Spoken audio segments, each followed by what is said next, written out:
All right, let's move on and see how this is all building up. We'll start with the first major conflict zone, this massive wall of liquidations that's forming right above the current price. This is the ceiling that's pinning Bitcoin down.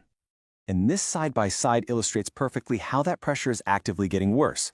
On the left, that's the map from 8 hours ago. On the right, that's right now.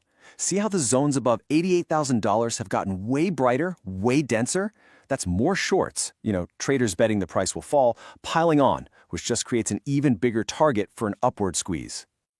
So here's the key takeaway. Market makers have a direct financial reason to push the price into these dense zones, because when you trigger those short liquidations, it creates this cascade of forced buying to cover their positions. It basically becomes a self-fulfilling prophecy. The bigger that wall gets, the more likely it is the price is going to go hunting for it. These levels change fast. You should probably make sure you're subscribed so you don't miss our next update when this whole structure shifts. Okay, now let's look at the other side of the coin. If the upside is a huge wall, the downside is like a powerful magnet, just pulling the price toward a pool of really vulnerable long positions.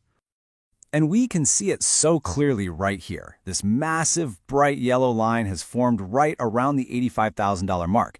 This is where a huge number of leveraged buyers, the longs, will be forced to sell their positions if the price drops, and that just adds a ton of fuel to the downward fire.